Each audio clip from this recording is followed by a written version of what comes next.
Hello and welcome. I am Kevin, the healing medium. Thank you all for being here.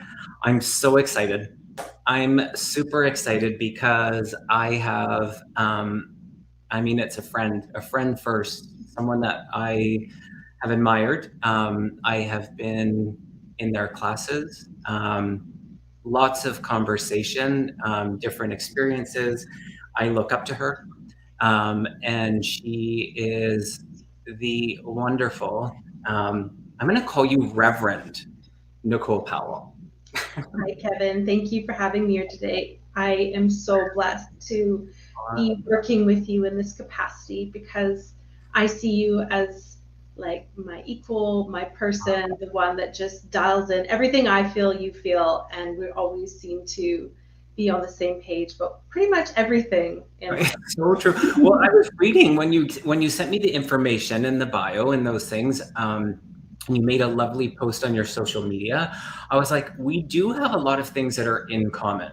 Our before this being in service and working with spirit, if you will, in the capacity that we are, the similarities are pretty amazing. Like Yeah. hairdresser, psychology, like Oh it's my pretty gosh. cool. I totally forgot that. So not only were we both hairdressers and obsessed with Vidal Sassoon training, we Yeah, also worked in rehabilitation clinics for me yeah. a couple of years. I don't even know how long you did it for, but and then somehow we found our way to mediumship, and it seems that those jobs beforehand seem to make sense of what we're doing today, doesn't it? Oh, yeah. It's so perfect. I wouldn't have planned it any other way. So thank you for being here. It's wonderful. I'm always excited to share with the community that I know you're going to fall in love with, because the community in the world of YouTube is incredible. And what keeps me coming back to it is the support. And sometimes things can be challenging. And through the community has really it's just been everything. And so I'm excited to introduce you to them. They're the chat family, they're friends, they're people that are intuitive and psychic and mediums and astrologers and tarot card readers, and on the list goes through all of the modalities. So without further ado, please tell us who you are, kind of where you're from, and what you do. Yeah, so my name is Reverend Nicole Powell. I became a reverend, well, I was ordained about a year and a half ago, and I've been involved in spiritualism and ministry for about 7 years. And it was a 3 year training to become a reverend as well. I have a private practice here in Lake Cowichan, and I've been running this full time private practice doing mediumship for about 8 years and 10 and a half years since I launched my career in this direction. Now, of course, when I launched it 10 and a half years ago, I was just doing healings and maybe a card pull here and there for my client. But when I finally let go of how I thought it was supposed to look, it Mm, and quickly started to transform into mediumship, readings, life guidance for my clients as well. I'm an animal lover. I have dogs. I love cats. I'm a painter. I love painting animals and abstracts. That is I call this my day job, and that my evening passion, the thing I usually do to ground myself, to bring me back to this earth plane. I What else can I tell you about who I am? I love swimming. I love the forest. I love living in landscapes far away from people, more so that I can get my energy back. But mm, I also love and I'm seriously passionate about helping people, mm. because I don't know about you, Kevin, but nothing compares to that feeling of knowing that something that I can share and give to somebody else through my life experience, through my connection to spirit, if I can help somebody make their day, change their life in some capacity or way, there is nothing in the world that feels better than that. And that Mhm. keeps me coming back into this work. And like I said, I did hairdressing before this. I worked in a rehabilitation clinic and addictions. And I've always just loved being able to meet people. But this is one way I feel like I can just totally get out of the way and give people what they need. Wow. I love that, Nicole. And it brings up a question about, when did you recognize that desire, that calling to want to help and make a difference in people's lives? Well, I could say that I was wired this way from birth, always very highly sensitive, always very people oriented, lots of friends. But when I was 19, I had just started my first hairdressing career, finished schooling, and I was making money for the first time and living life. Two of my best friends passed away within 3 months of each other. My first one, Mary, she passed away at Christmas of random meningitis. And then my other friend, Krista, passed 3 months later of leukemia she didn't even know she had and passed in her sleep. And when that happened, I mean, it woke me up. Like, wow, I'm really here to live. And I have no idea how long my life is going to be for. So I really wanted to make sure that when I was working with people, I was doing something bigger than maybe just cutting their hair. And I remember reading a book in hair school called The Daymaker. And my teacher telling me that if I could make somebody's day, then this was all worth it. And it didn't really matter what modality I was doing to help people. But after my friends passed, I set myself out on a bit of a spiritual quest. I went backpacking for 13 months by myself and went all through Australia, Asia, New Zealand, a bit of Fiji, Hawaii. I was gone for a long time, and I really discovered a lot about myself, as well as read as many spiritual books as I possibly could and wanted ways that I could help. And my biggest inspirer at that time and who kept me going was Wayne Dyer. Such a good one. Oh my goodness. So that's actually one of my questions, how, because I know a lot of people have shared this in the chat and just with readings, how grief can contribute to the spiritual journey. And so would you say that that was the case for you? Absolutely, because you're just living your life, right? Trying to get ahead, do your living day to days, just not really thinking or taking things too seriously. And then something is plucked out of your life. And you have to ask yourself, how do I fill that void that was once there, filled with friendship or joy or somebody who was consistently around me? And now how do I fill that void within? Because I was in that stage of grief where I didn't want to wake up in the morning. And when I went to bed, I was like, once I fall asleep, I'm going to have to do this again tomorrow. And it was that thicket where time stood still. So for me, it was a huge catalyst of being able to wake me up and to ask the question, what was the point of this life? And how could I make the most of my time here on the earth plane? And I see that now as the greatest gift. I almost feel like we were placed in each other's lives just so that we could act that out and so that I could say thank you, because I know on the other side we'll be together again. But we play this role in each other's lives to wake each other up.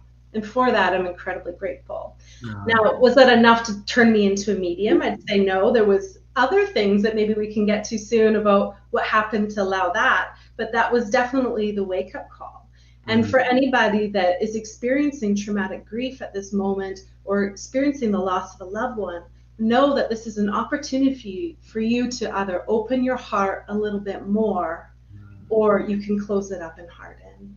And if you choose to open it up a little bit more, Spirit will have a way of showing you and directing you to the right people, places, and things, because there is a gift in it, even if you don't want to see it right now. Wow, I love that. I want to back up, or I think it's backing up to when you became aware of your awakened abilities, your gifts. I'm curious when that was for you. So when I was 22, so after I had this whole wake up, life is worth living, I carried on, went backpacking, came back, started hairdressing again, and then got caught in the rut of like waking up, going to work, coming home. And after a few years of this, I was starting to get really exhausted. And I came down and got really sick, actually. I had all these stomach problems. I was doing a lot of diets at the time. I was trying to get really thin. And I don't know what was going on, but somehow I ended up with appendicitis. But I had it for about 3 weeks. And how I didn't pass away during that 3 weeks, I'm not really sure, because usually when you have appendicitis, it's like 24 hours and you're in surgery. But by the time I was in the hospital, I was there for a while and I had my surgery. But when I came out of it, I wasn't the same person. I couldn't eat the same foods. I wasn't drawn to the same things. And because I was so close to those touching and moments with death where I didn't know if I was going to live through it or not, for me, again, it was a new level of awakening. And when I was lying in the hospital bed, I was visited by an angel. It was a light being that came right to me and asked me if I wanted to live or if I wanted to go. Wow. And I said to this angel, I don't want to go. I want to be here. I've already lost two of my best friends. I saw what you did to their parents and how it destroyed their lives. I can't do that to my own. And so I made a choice in that moment that I really wanted to be here. And I made a choice that I was willing to start exploring that and developing. And what this angel said to me was, if you want to be here, you're going to have to do the work. And I said, excuse me, what's the work? And they said, don't worry, we'll show you. Wow. And quite quickly after that, I discovered spiritual healing and energy work. And I had my first session. And that was actually the only thing that could help me recover from the surgical trauma and experience I went through in the hospitals and the pain that I went through as well. And it was when I started experiencing energy healing and actually learning it for myself that all my abilities started to pop open. And they didn't happen overnight. It wasn't like poof, all of a sudden I was a medium. It was as I moved through my own self-growth and personal development, it opened like a flower, week after week, month after month. And as I went deeper into myself and knowing self, it became easier and easier to develop that relationship with the power. Wow. I want to back up to that where they were like, you're going to have to do the work. Were you aware? I'm curious how you felt about the aspect of trust in that moment, because you answered yes, not fully knowing what that looked like. What would you speak about the trust in that moment? Well, it really felt like life or death. And how I ended up in the hospital was that I wasn't being taken seriously, that I was really, really ill. And every time I went for help from the walk-in clinics to the doctors, I was sent back home again. And so this time I was like, I need to be clear that I really need help and that there's something seriously wrong. So I felt like up until that point, I was dancing with life, but I really needed to claim my power and be like, help me. So part of my first assignment of doing the work was speaking up and using my voice and saying to the doctors, hey, I need a blood test. I need an ultrasound. I don't think I'm well. I know I look okay, but I think I'm going to die if you don't help me. And sure enough, after all that went through that, that's exactly what was going on. But it was about finding my voice. And I noticed that with spirit, that in order to be a representation of the spirit world, you're going to have to find your voice and you're going to have to use it as well. And I know that's the same for you too, Kevin. It totally is. You sure do know that.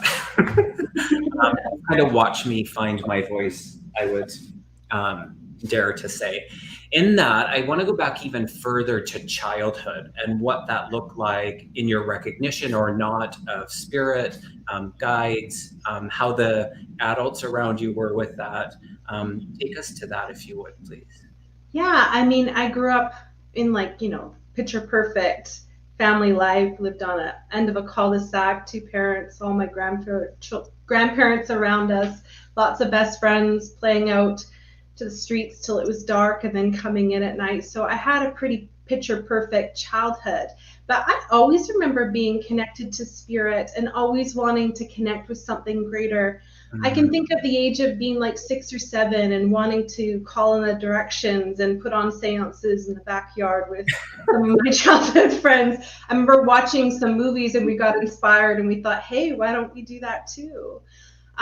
My grandparents on my dad's side were religious and Christian, and we decided not to go that direction in our family. But I felt like there was always that wanting to know what they were up to, or what were they believing in, or what was that connection that they had.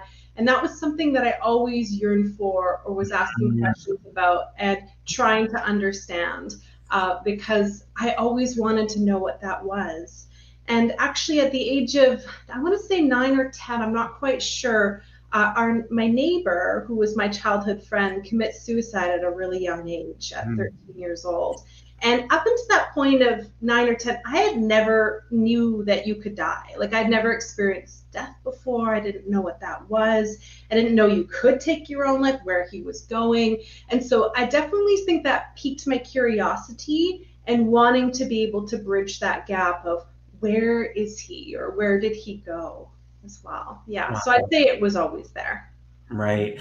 Now you shared a couple of things that have, um, just proven that your abilities have enhanced your life, and you'll, because I know some of the questions and I know a bit of your story, so I know there will be more of that. But can you take us to the other part of it where you may or may not have been challenged with your abilities? Can you say that again? I'm just trying to understand the question. So, Yeah, just like, have you ever struggled with your abilities, with your gifts? so struggling with my ability as a medium. Is that Yeah, what you mean? yeah. Yeah, absolutely. And that didn't come immediately. I know for a lot of people, they struggle with fear of connecting to the other side. Is it dangerous?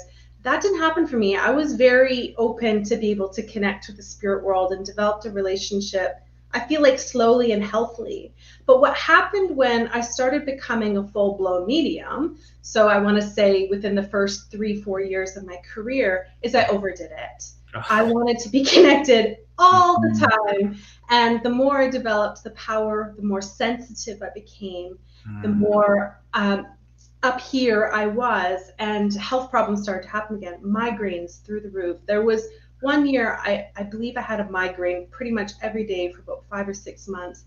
And I just couldn't take it. And so I had to ask Spirit to give me a bit of a break, and I feel like that's something that I had to really dance with, is my understanding of how much time can I spend in these psychic realms, and Mm. how much time do I have to spend here in the physical world. And because it was my day job, my passion, my life, my everything, all my friends, everything I did, to be able to pull back and find life was actually pretty hard for me to do, because it became something that I was so almost obsessed with, right? But when I started to pull back from it and actually get angry about it, I realized that there was a whole other life here that I needed to be living, Mm. and that I needed to spend more time in nature. I needed to get off technology. I needed to spend time on my own. And that I realized that it wasn't that I so much needed to struggle with my abilities as a medium. I needed to respect the power I was working with. I needed Mhm. to honor my sensitivity as a medium and be able to say no probably more often than I should, because we're empathic, right? We're highly sensitive, and we can't go socialize at a party all night and then flip over and then do 3 hours of mediumship, and then have 6 hours sleep and then up again at 9 a.m. to do a good meeting in the morning, because we can't really run on that kind of adrenaline for very long without it crash and burning. Mhm.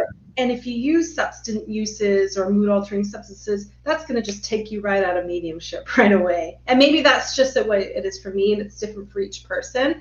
But for me, it's definitely been a path of honoring my body too. So Mhm. that would have been the biggest balancing act I've had to do in my profession as a medium. Wow, I love that. Was there any part of it where there was fear around, oh, if I took a break or I stepped away, that it was going to go away? I'm curious. Yeah.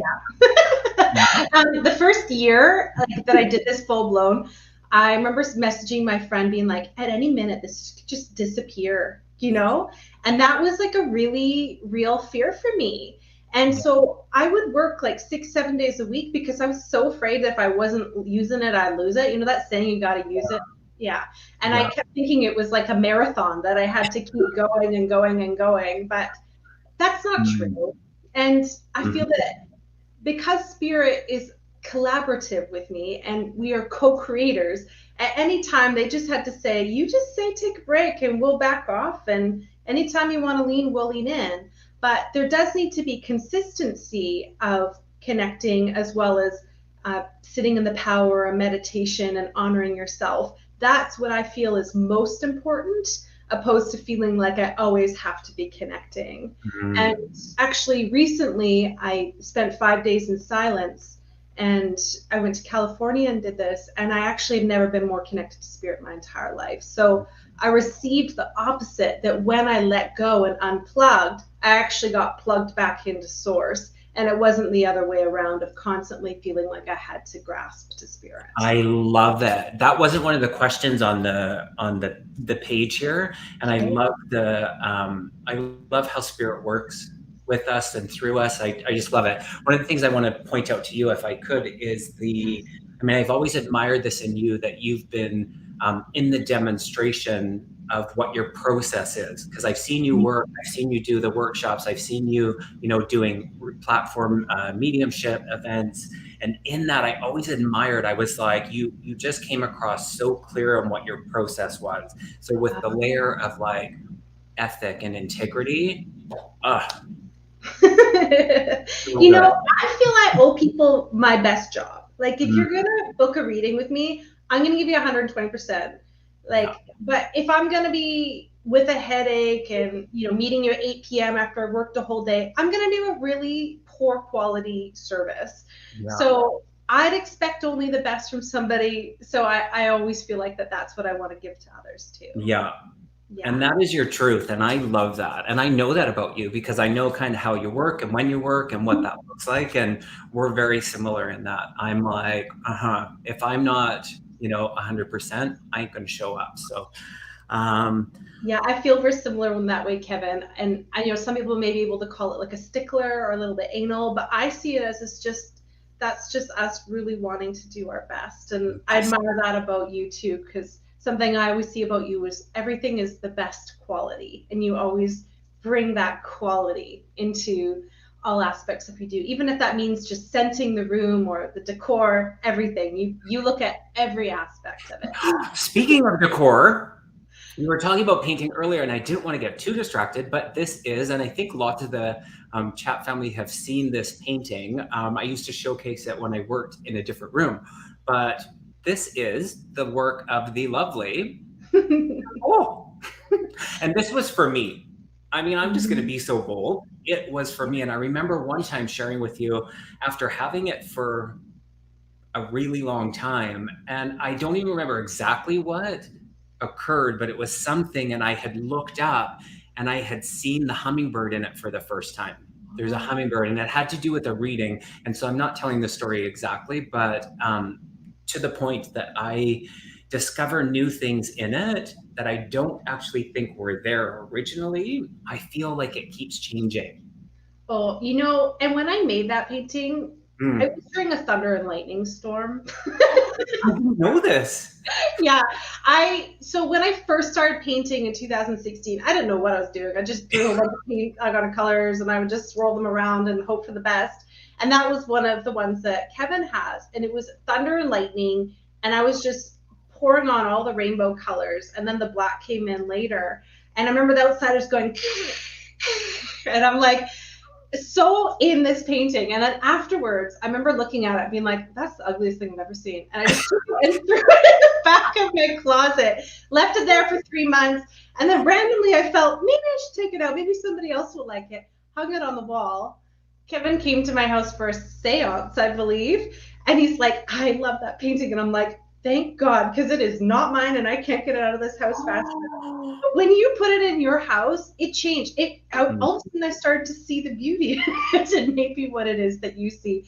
And I remember you used to wear these sneakers that were those like rainbow type colors, neon colors. And I totally got that afterwards. I'm like, this is for Kevin.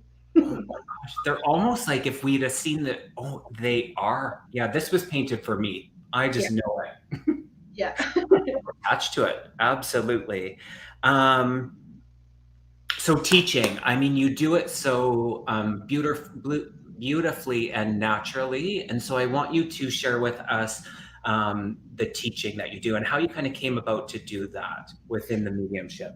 Yeah, so I've been teaching circles for 7.5, maybe even 8 years now. I'm starting to lose track, but I always host them 2 hours classes. And the reason I always do 2 hours classes is because I believe that we unfold a little bit at a time. So our development opens over time. And we don't always want like the 2-day blast off, because sometimes we need it to really like shake things up. But other times I find for ongoing development, to grow ourselves as mediums and as intuitives, we need to be able to see progression and be able to do some of the homework in between and allow room for personal growth and development. So these circles I've run started out with 8 people in my living room at my house in Shawnigan Lake. And quickly changed to maybe visiting Souk or Victoria or going up island a little bit. During the pandemic, all of a sudden it switched to being working on virtual platforms and Zoom. And all of a sudden my audience was able to grow and I was able to help more people maybe from out of town. But everything I do in my circles, I learn from my clients. And I think that's why they call it a private practice, right? Because here we are practicing our mediumship and stuff comes up. And next thing I know, that when I'm in circle, I like to be able to share what it was that's coming up for me in the past 2 weeks or the week, and what kind of themes I've been experiencing, or what's in the collective consciousness, or what are people really looking at this moment. And then I like to bring it right into my circle. And I say, like, I have to be living it, breathing it, and then being able to share it to you to be able to really get it.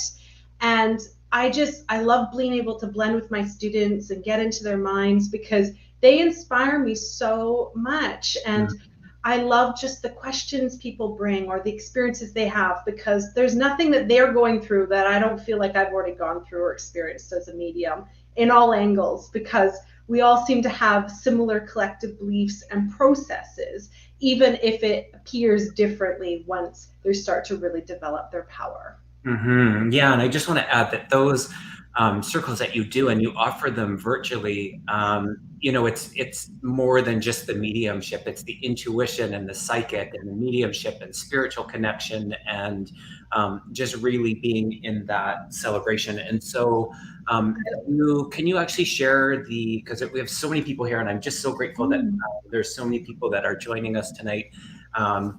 Nicole is extra special, you all. I love her. And so there's so much. I've never had so many questions written down, that it's just so beautiful, because you have you just have so much in your offering. So as far as the virtual circles that are running, when are those, and how can people, I'll just actually pause. All of Nicole's information, so ways of reaching her, just so that you know, is in the description box below. So you can find all of that there. And then as far as your virtual offering circles, can you share what those are? Yeah, so I'll be running 2 new groups in the new year. I always do 2 groups at the same time. Wednesday night, 6:30 to 8:30 PST Vancouver time. And in January, I'll be doing a beginner's part 2 course, so meaning not full foundations, it's more progressive a little bit from a beginner's level. And then I also have more of an intermediate advanced group. So these people have been with me at least a year, or well marinated in the mediumship energy and want to take it to the next level. Usually they're pretty off the cuff. I don't write canned courses. I tune into my group, I get them to send me their intentions, and then I feel into what these people need. And I just intuitively go into it and teach the classes that way. And I tell this to a lot of people. It's about being in the energy. You have to marinate in that mediumship energy. You have to be with like-minded people. You have to try it. Like, I know a lot of people want to learn mediumship one-to-one with like a mentor or apprentice for somebody, but you're missing out, man. Like, unless you can join a community and bounce this off with your other classmates and see your progression that way and join in on group abilities. Because when you join a circle and you meet people bi-weekly or weekly, you start to share your gifts and abilities, so things happen a lot faster than if you were to do this by yourself.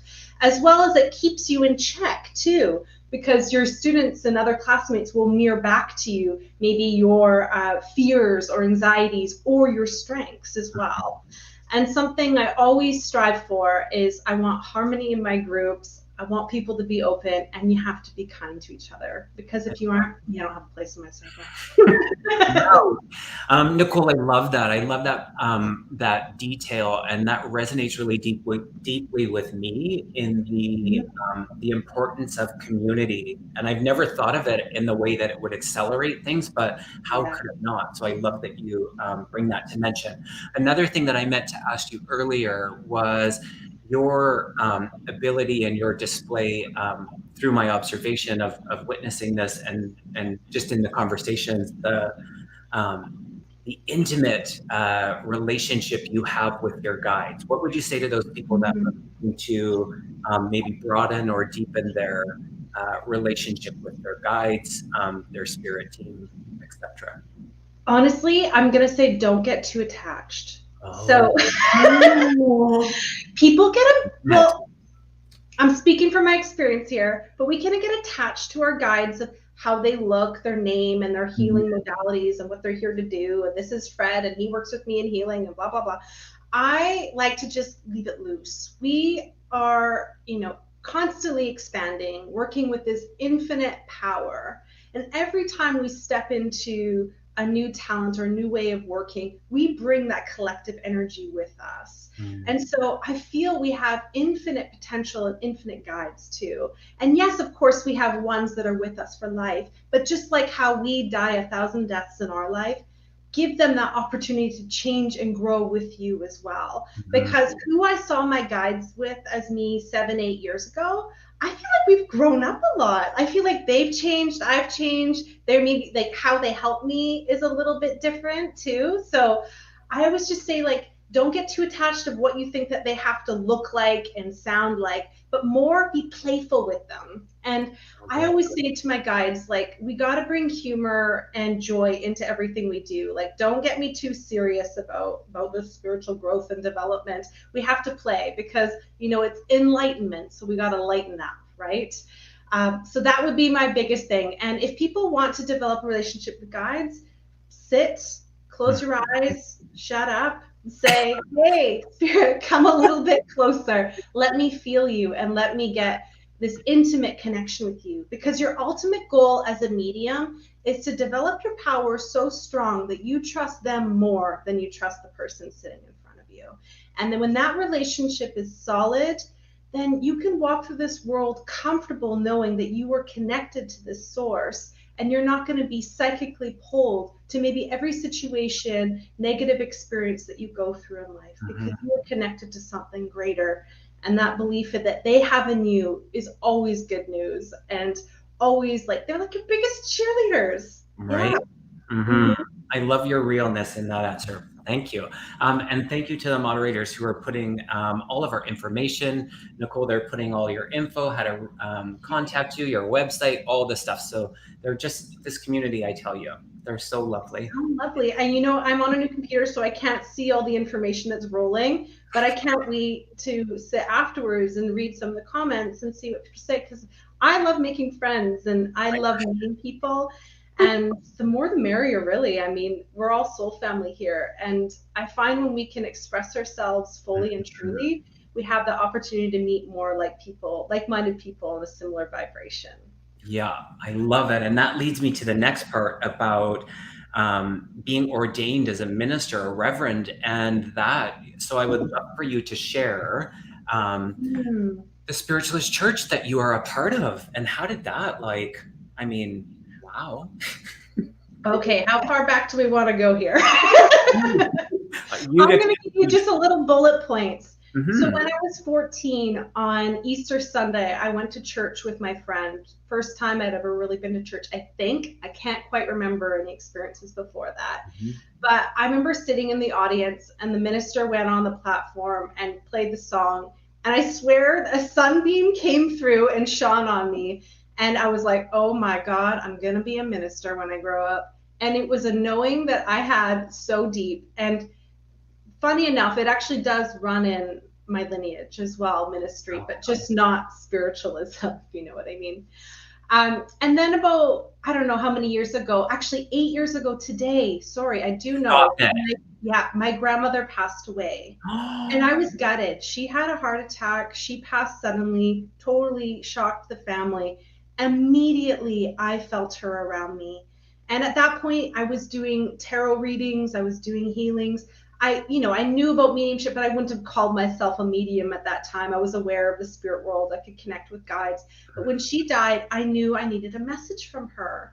And so I went into a spiritualist church in Cowichan Valley in Duncan.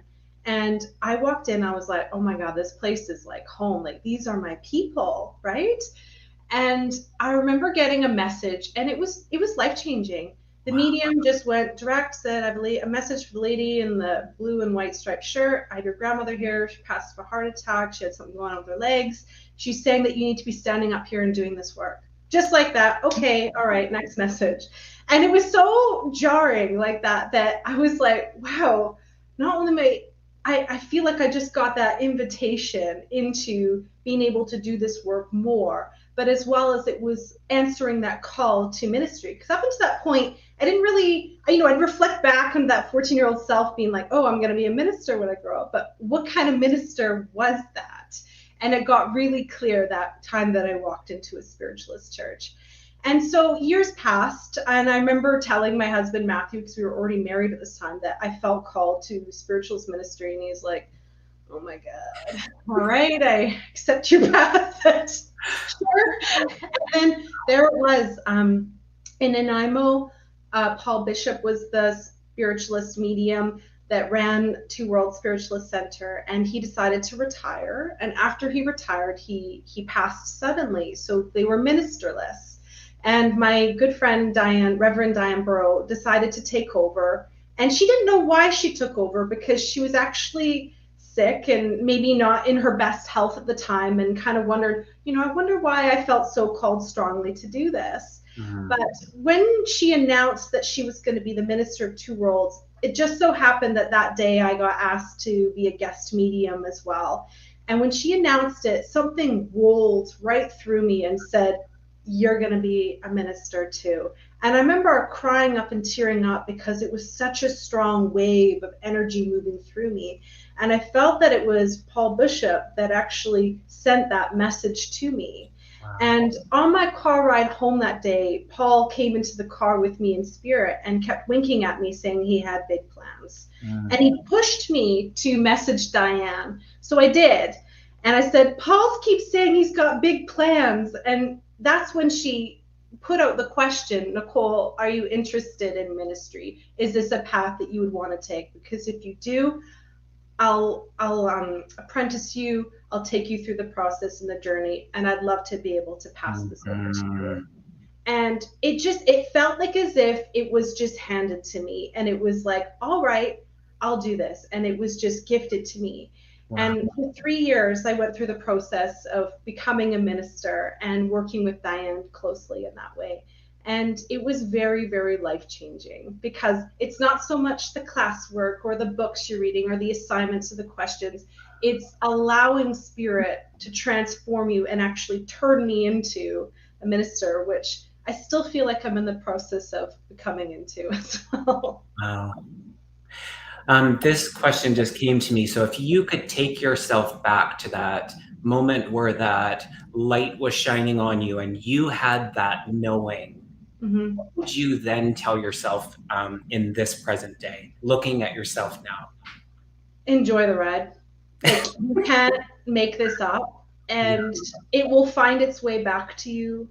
And I feel that's a big one, like the GPS of life. Like, you make a wrong turn, the GPS recorrects itself, gets you back on track, right? I feel that there's things in our life that there's like marking points. It's like, we're just going to have to experience that. But there's a lot of free will, and how you want to get there is entirely up to you. But I do believe that this was pre-planted for me. Mm-hmm. And because it came to me so willingly, I felt like if I were to step on that path, that I was on the right one.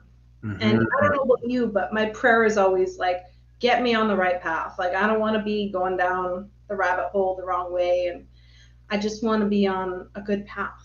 Yeah, I love it. I know how passionate you are about community. Can you share with us why it's so important for bringing people together? I feel that going onto the spiritual path, there's a lot of people that have to come out of the spiritual closet, right? Oh. So we grow up in our life, we have our family systems, we go to high school with these people, we try and fit in, we try and, be liked and all these things. And then if there's something that happens to you that may be a little bit off the cuff or a little bit different, we want to keep that private or hide it a little bit, if you know what I mean. And what I noticed that when people need to come out, that they're on a spiritual closet, they need to be able to find other like-minded people that are that too, right? Mm-hmm. And I don't know if you've ever read that book, The Big Leap by Gay Hendricks, but he says you have to be brave in order to step out and be your true self, even if it's a little bit lonely for a while. But Mm-hmm. then you'll find your community once again, right? And when you be able to start finding like-minded people because you're being your true self, I really feel like it brings deeper meaning, joy, purpose, like a deeper sense of aliveness. And I believe that community building and making friends completely can enrich it, our life, and actually keep us alive. Like through a pandemic and things like that, we really learned what if we can't connect with each other, that like, what's the point, you know? And so for spirituality, I feel in a way it keeps us in check, because if there's anything I've noticed is if people feel alone in their abilities or gifts, they either go two ways. If they're completely isolated, say they have nobody to talk to about it, they believe it's a complete curse and think this is like crazy and get this out of me. I need like a priest to take this away from me. Or in other extreme circumstances, they believe they're special and gifted and that like they are like the chosen one, right? Yeah. But you'd hope they would find the middle ground of recognizing the normalcy, that there's nothing out of the ordinary about being able to feel connected to source or power, as well as feel guided by your ancestors. And that's what I'm passionate about is telling people that, you know, this is normal, that this can be a way of life, and you can have a whole friendship and community around it. Mm-hmm. And something I noticed with the people that I've worked with and done classes with is that they're all best friends now and they have each other, you know? And sometimes as a teacher, it can take the pressure off me of feeling like I have to be like everything, and see the forming and the friendships that can happen and the joy that they can meet within each other. Because when each other can start to cheer each other on and know that they got this, or express their gifts to each other, they can help each other in new ways, and they can begin to form that community that they feel like they always have that safe place that they can go to. Because I don't know about you, but I feel like when I give mediumship readings or readings, that people want to stay in the space or want to stay in the energy a little bit longer because it feels good. Yeah. But if they can find like-minded people that they can do that with and that they can share themselves with, then that's a way that they can bring it into their everyday life. I love it. Can you share with us an experience that has profoundly deepened your trust in spirit? Okay, so deeply trusted change. I'm just going to go with maybe the more recent one that I've had. Mm-hmm. And that's that we've manifested a new house. So I'm born and raised on Vancouver Island and love it here. But I was starting to get frustrated with the fact that we were renting and I wanted to own my own home. And I always felt like, hey, Spirit, if I'm going to do this work, how come I can't have more like stable and really grounded housing for myself as well? And I always knew that that was the story with spirit of like, once you let it in or allow it, you can have it, right? But last year we were going through a bit of a housing crisis we couldn't keep houses on the market. Houses were moving really, really fast. And I had this list of my dream home, like Matthew and I, my husband, that we wanted. And we were so specific in what we were looking for, even the price range. And of course, it did not exist on Vancouver Island. But we were so sold that this is the house that we were going to get, and we were going to hold off until we got this home. And I remember we just kept praying for it and asking for it. And then we got it. We got it in the spring, in May, June. We moved in July. And every time I walk through this house, I literally pinch myself and go, oh my God, this house is perfect. It is everything I asked for and more. And anytime anyone comes over, they go, wow, Nicole, this is perfect. How did you manifest this? This is like your dream home. And it truly is. And for me, that enriched my relationship with spirit as of late, because I realized that spirit too wants me to be happy, and spirit too wants me to live in a comfortable place that I feel good about being able to share my services with. And it doesn't always have to look like one specific thing, but for me, it was a way that I felt that I could be more grounded and empowered in my work and feel good about my offerings in a new platform way. I love that. Speaking of grounding, how do you keep grounded? And what tips would you share with people that are looking to ground? Okay. Because I suffer from migraines, I have to be grounded a lot, because if I don't, I immediately start to get a lot of head pain. And to me, that's my first signal that I'm taking too much on, too much energy, not grounding enough. Now, I have a grounding rock that's underneath my table that I do readings with, and a mechanic made it for me. It's like a huge slate rock that is copper wired and plugged into the wall and actually emanates grounding energy. Wow. So that's something I just keep in my office to be able to really clear the room and keep me here. I'm a huge into cold water swimming or cold showers. I believe getting water right on the top crown of your head, especially cool water, is one of the fastest ways to get me into my body and shake me back into this reality. And the other thing is getting out into nature. And if I don't have time for any of those, I just, stop, drop, close my eyes, visualize myself landing in the physical body, anchoring my feet into the earth. But if I can do more than just a visualization, I like to grasp onto physical aspects of nature to really bring me here. How about you, Kevin? I'm interested in what your grounding process is. I mean, look where I moved. I moved up to be your neighbor. Yeah. So nature, I would say nature, water, all of the elements, just being really in connection with the earth and the animals. I mean, all the yummy things. Water is a big one for me.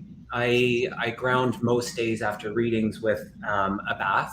Yeah. And then of course, in between all of my readings, I'm usually outside for 5-10 minutes just to breathe and feed on the earth. So I also find eating protein really helps me ground too. Like sometimes I feel a little lightheaded after I've been working a while, and just having some protein really anchors me back in.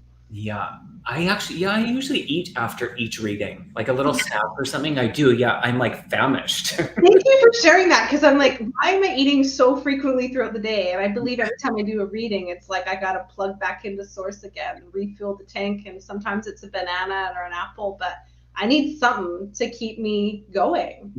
Otherwise it's a bit shaky. Nicole, who or what inspires you? Oh, who or what inspires me? Like people? Do you mean like? Yeah. However, I am like such a huge Wayne Dyer fan. Like seriously, even though he's been in spirit a few years, he continues to inspire me with his work all the time. Another speaker that really helped me on my path would probably be Marianne Williamson. Okay.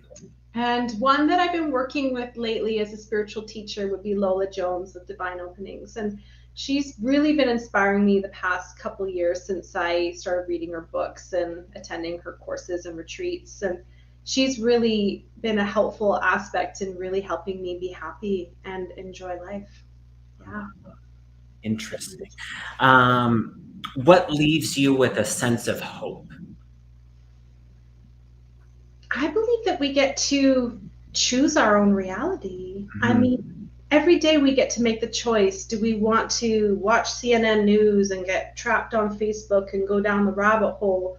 Or do we want to put on inspiring music, a grounding meditation, say our affirmations, and start our day that way? We get to make that choice every single day.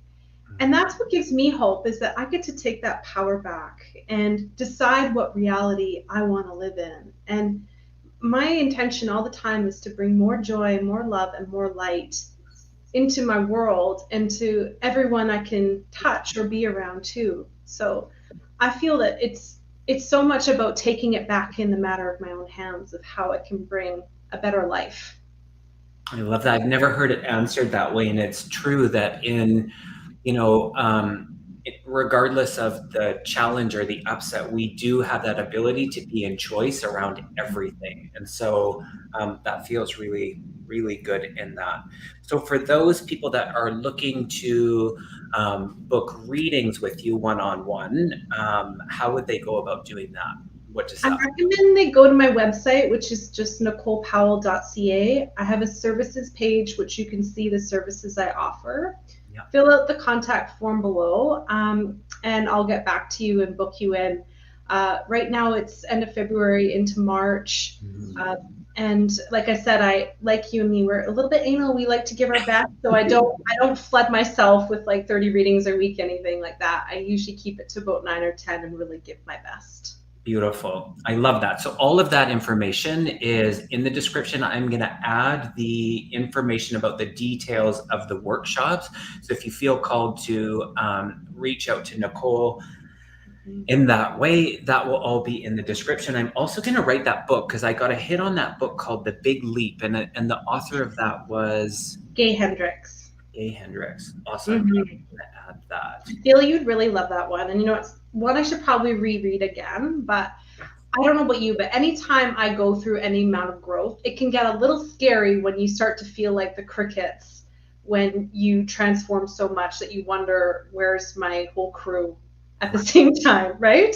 And I think that we can all relate to that when we come out of the spiritual closet. Amazing.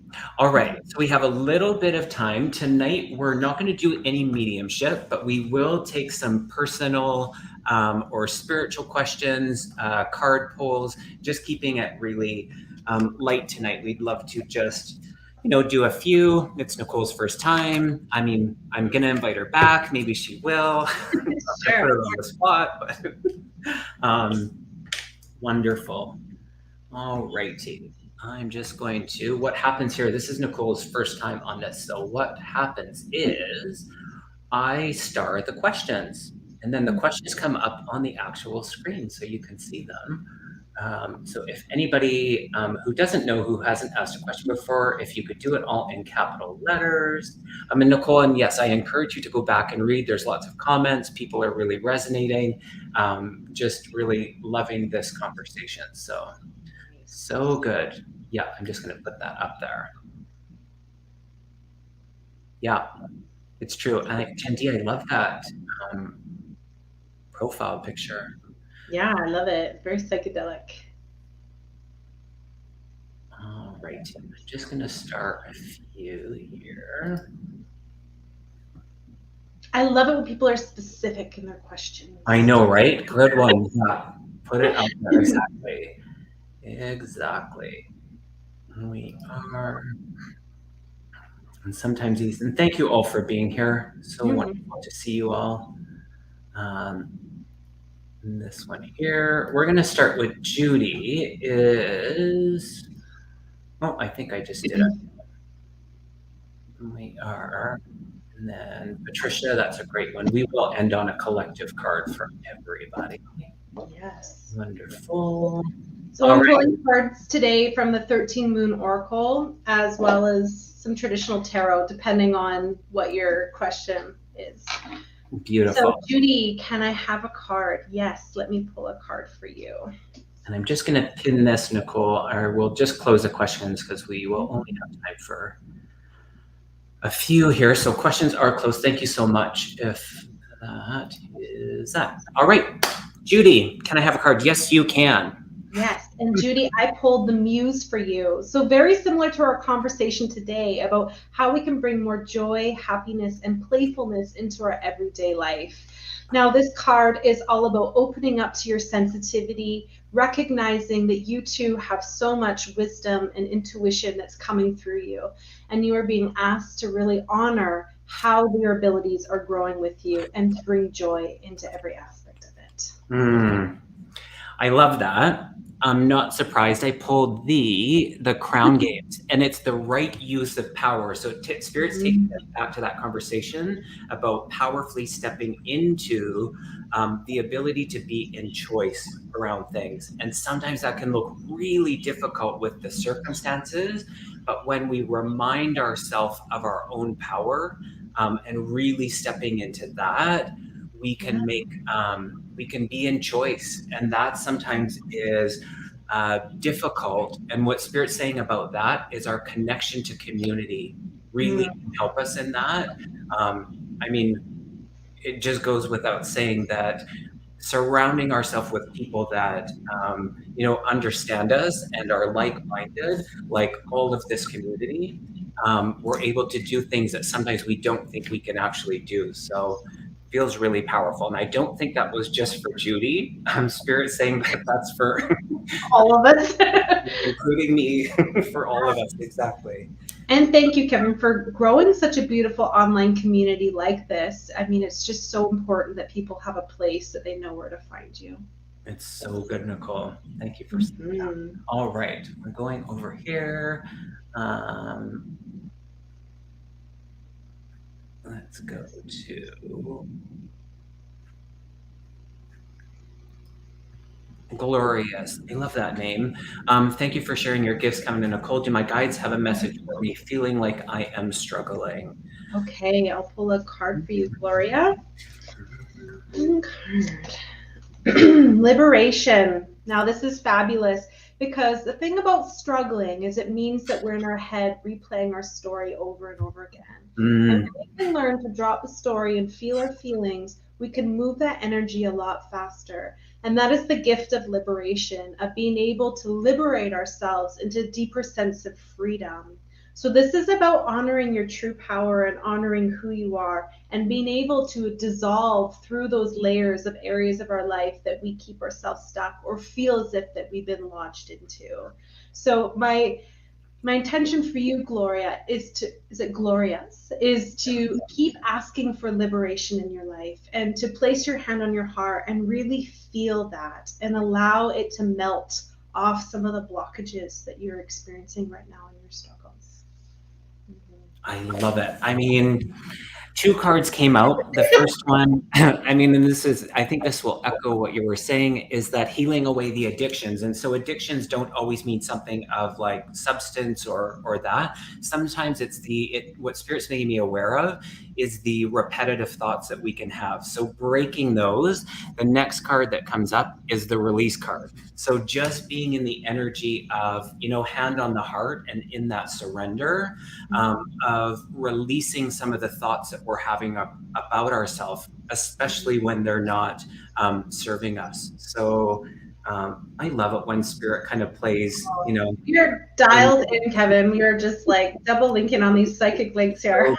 And that's the energy, Glorious. I just want to add this part is the energy of Archangel Michael working with you in that. So really be in that knowing. So all the best to you in that.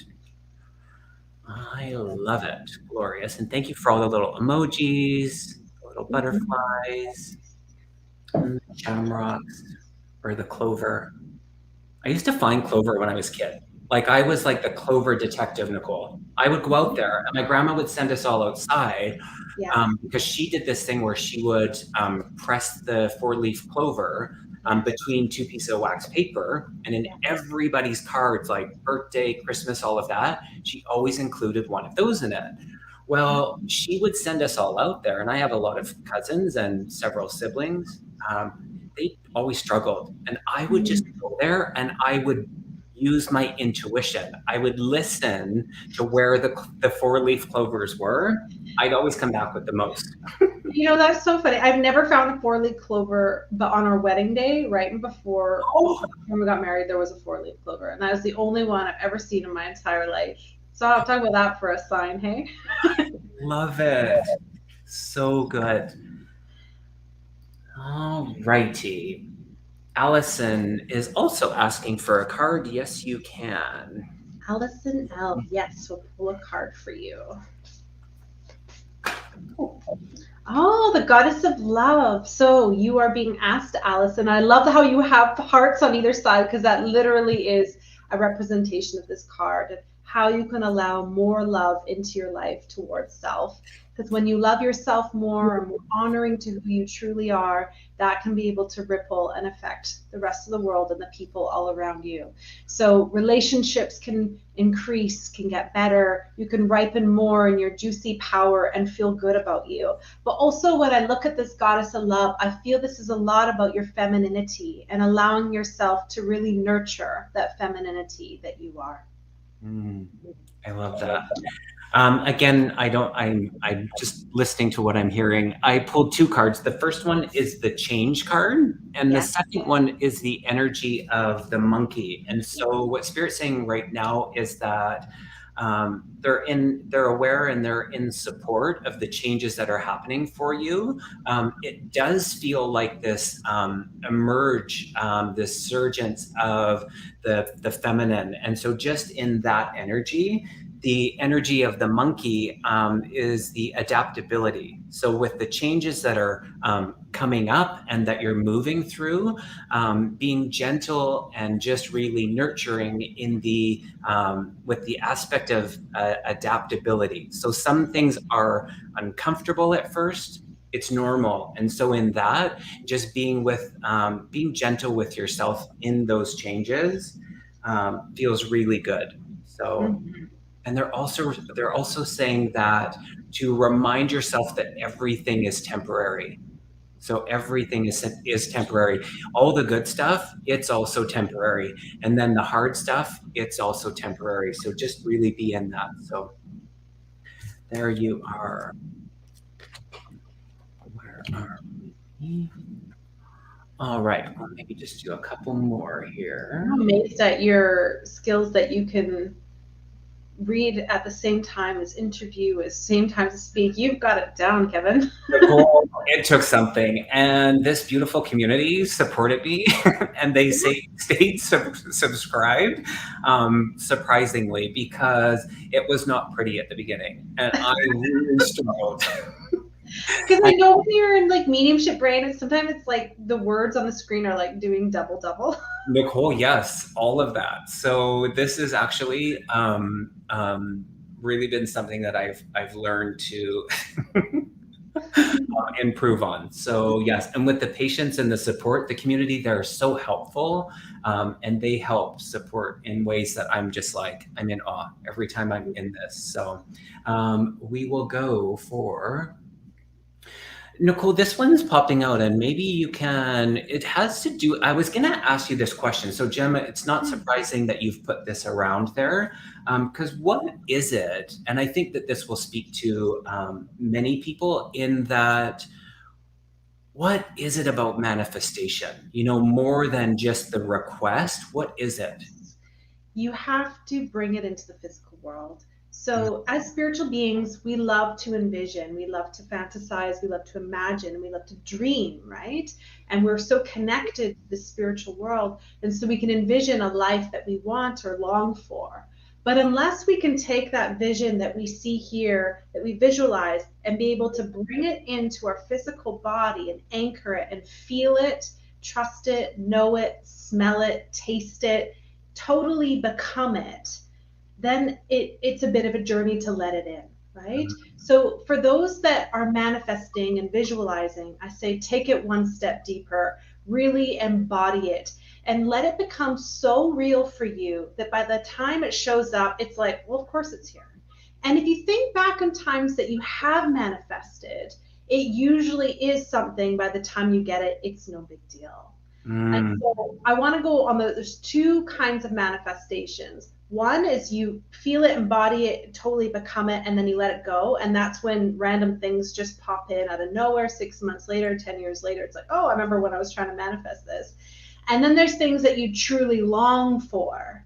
And that's more about things that you have to work towards. Because sometimes our manifestations are really big. Maybe you want to manifest a new house or $1 million or something like that.